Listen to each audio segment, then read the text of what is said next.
Hey guys, welcome back to day 2 of the Alliance Tournament 14. We are about to go into the winners bracket. Very exciting match between Pandemic Legion and Spectre Fleet. Now, Pandemic Legion, in their first match, brought a Raven State, 3.5 trillion-esque. In their second match, brought an Etana and lost it to Complaints Department. What the hell are they going to show us? Like, PL are coming to this tournament with a massive show of force, going for the full American shock and awe strategy, USA #1. Guys, what do you think PL are going to do for us this time, or is it just too mind-boggling to even speculate? I think PL is going to bring out one of the old school ships again. I think we're going to see a third unique from them. I think they're cocky at this point, and I think Spectre Fleet's going to punish them. I don't think Pandemic Legion's going to lose, but I think they're going to just remove one more of these rare ships from the game. Hopefully the Raven State. Oh, mate. Ryload, what do you think? Do you think we're in for a third AT ship? I don't know. I think Spectre Fleet will give them a run for their money if they do bring an AT ship, because, well, PL are on a 50% not lost to loss ratio on their AT ships, which is not a very good odds if you want to actually keep your AT ships alive. So I don't think they'll bring one, but if they do, I think Spectre Fleet will just go in for the kill. Well, Spectre Fleet did beat Fraternity and Explicit Alliance. In their last match, they brought that double TFI, double Mega, double Brutix Navy issue 6-man team. I mean, that's a lot of DPS for a unique to face, so perhaps if PL bring one, it could be in trouble, but we'll have to see.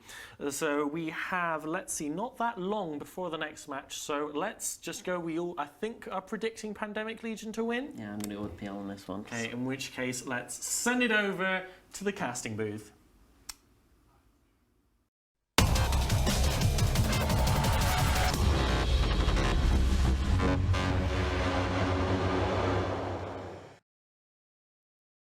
Hey guys, and welcome back to day 2 of Alliance Tournament 14. I'm Elise Randolph, joined by moderator. We've got the beginning of the winners bracket, Pandemic Legion versus Spectre Fleet. Pandemic Legion not bringing the State Raven this time, not bringing an Etana either. Instead, they're going with a more traditional Fleet Typhoon setup with dual-core Fleet Typhoons and Oneros for reps, EOS for links, double Swipple, double Bomber, and double Blackbird strat. Moderator, tell me a little bit about what Spectre Fleet is bringing. I mean, I wish I knew what Spectre Fleet was bringing. They've decided to once again bring an all-battleship core and try to rush in and tackle everything. So they've got 2 Fleet Tempest, 2 Navy Megatrons, Hyperion, and a Megas, presumably for armor links.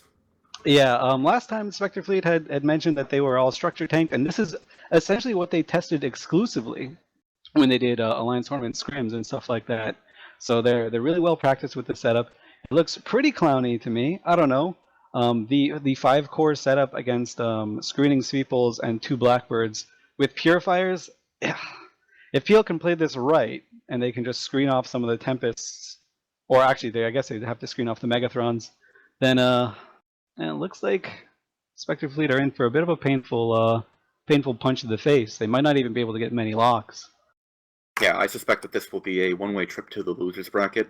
Those Blackbirds flown by Philopidus and Chiba Mon likely will just spread their jams across the board. I don't expect many of the Spectre Fleet BS to be able to acquire a lock, and from there on out they can just pick them apart, screen properly, and have the Typhoons kill them at range. Let's see if PL can win one for the boys over here. It's pretty interesting that they're not bringing the State Raven again. What do you think? It wasn't banned. Okay, so here's what happened. Spectre Fleet, I didn't realize this until now, Spectre Fleet banned the Scimitar and the Etana. So burning PL's both of their shield setups that they've shown so far. I'd like to thank Spectre Fleet for banning the Etana so we don't lose another one. We only have so many of them left, guys. And Pandemic Legion, what do you guys ban? Vargas Vindicator. Okay, so they're looking out for just a Galente Rush setup, or just the standard sort of shield spamming setup. Yeah, I really like PL's choice of a core. They're bringing essentially the same archetype from 2015, Alliance Tournament 15, or 13 rather. They know that they can bring just a general default setup and beat Spectre Fleet with no problems, and they won't have to show any of their actual setups this way. Well, let's see what happens. In theory, it should work out, but it's all about execution in Alliance Tournament over here. Spectre Fleet brought everything but their Magus in at 0, and PL brought everything in at 50. The match is starting right now. Right off the bat, we're seeing Spectre Fleet accelerate. They're going to burn straight in towards the core of Pandemic Legion, who are launching electron bombs right into that core. A second electron bomb coming out, and the battleships are immediately fleeing away from this, playing this correctly, and we see the Cycles already getting set to set up a defensive screen to pick these apart one at a time. Everyone taking a little bit of shield damage as expected. Pandemic Legion Blackbirds like throwing all of the jams all across Spectre Fleet right now, so everything is being attempted to jam. Doesn't necessarily mean it's a successful jam. And Spectre Fleet is currently charging straight into the PL blob, and it looks like the Fleet Tempest belonging to Binky Roomel is taking damage. He is structure tank, by the way, so if his really low armor shouldn't be too much of a concern for anyone. And Spectre Fleet is on top of almost the entire PL core at 0. PL needs to act to pull range quickly. Blackbirds need to bail before they get caught by anything, as well as the Purifiers. They need to pull range and then just apply their jams and torps at range. There's no need to be on top of these ships at 0. The Sweeples are now holding the Navy Megathrons down, and the Fleet Typhoons are now fleeing, so maybe a bit of a misplay by PL, but they adapted really well. They let the Megathrons come into them and then ran away to get some range. This Fleet Tempest is almost down. He's in about a quarter of armor left, 23% structure remaining, rather. And as soon as he goes down, PL looking pretty, sitting pretty. Blue Melon's Fleet Typhoon is currently grappled, nuded, and painted.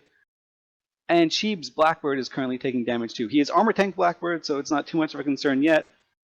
And the first blood goes to PL. One Fleet Tempest down for the Spectre Fleet, and let's see what comes next. Yeah, just now it's taken this entire Spectre Fleet alliance just to put one Fleet Typhoon into half armor. Pandemic Legion doing an excellent job. You can see the control bar is nearly maxed out, giving those jams spread across appropriately and acquiring jams onto the battleships. Yep, Blue Melon is slowly dropping though, but he's dropping a little bit. No, he's holding a little bit better than Aristo Moon, who is dropping just a little bit faster. And it looks like PL got some successful jams off. As we said before, if you see the jam icon next to a ship, it doesn't mean there's a successful jam. It just means that there is a jam attempt going out. So it looks like PL got those jams successfully, at least on the Megas, who are currently pinned down, webbed, scrammed, and jammed. So Blue Melon recovered perfectly fine. Everything's looking pretty for PL. Yeah, PL doing exactly what they needed to, nuding them out to try to prevent any sort of counter-nuding onto either the Oneros or to the partners on the Fleet Typhoon, and then webbing and scramming and nuding, also jamming onto the Megathrons to make sure that they can't actually go anywhere and go after the support line of Pandemic Legion. That's exactly how you want to play this setup. Looks like some of the Navy Megatrons have a lock, and Blue Melon's Fleet Typhoon is going down. He is dropped below 50% armor. This Fleet Typhoon might actually go down. He's at 30% armor right now, and he's still dropping. Even if they do go down, it's not worth the trade. Spectre Fleet has already lost 2 Fleet Tempests, and 1 is dipping into hull. They just haven't got enough DPS to actually break through this core. Lucas Kwan is doing an excellent job of keeping Blue Melon up so far. Yeah, very good piloting. And these Purifiers are actually doing a lot of work. Bombers are the most efficient for dealing damage to battleships. They do like 600 damage for only 3 points. They're really, really efficient. And PL is doing a great job protecting them and moving them around the arena just right. Blue Melon is stabilized right now. He's back to 50% armor. Looks like some jams got out. Yeah, we can see that Archinox in his Navy Megathron is dipping into the bottom of his hull, and he'll be popping momentarily.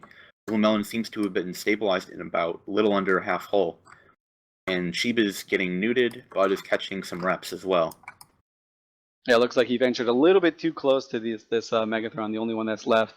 And now that the Spectre Fleet only has 2 ships left, these Blackbirds can apply all of their jams and make their life completely miserable. This Hyperion, even if it were unjammed, would have a kind of a hard time doing anything as well. It does have a lot of EHP and a good rep bonus, which I believe Spectre Fleet is not using in this one because they're just structure tanking, but it does suffer from tracking. It does not get a tracking bonus at all. Looks like Pandemic Legion isn't afraid of any ghosts, and that Spectre Fleet is going to be left to haunt the losers bracket. Holy shit, that was so good. That was amazing. Sorry guys, I'm just like taken aback by how great Moderator's fun was right there. That was 100, keeping it real. As Spectre Fleet lose their last Navy Megathron, Hyperion and Magus left. Good piloting by PL. They made a few mistakes, but they recovered incredibly well after that. Positioning, not perfect, but you know, it'll work. It'll work. Yeah, the PL pilots really showing their experience, knowing what to do under pressure, and then recovering. Good target calling, good support and primary fleet commanding, and their attack bar being just maxed out along with the control bar nearly into the entire fight. Yeah, this is something we expect from a Dynasty team like PL. Spectre Fleet, they are having a good time here. They are not eliminated from the tournament, though. They'll go into the losers bracket, or rather, I like to call it the elimination bracket, because it's way cooler because they're not losers. But I think this Magus just boundary violated, so yep, that Magus definitely just boundary violated. Good stuff. Elise, do you happen to know any pilots in Pandemic Legion who have a history of boundary violating in matches? Nope, not me, not ever me. And that's it for us. We're sending it back to the studio with Apophany and the boys.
PL winning their match against Spectre Fleet there.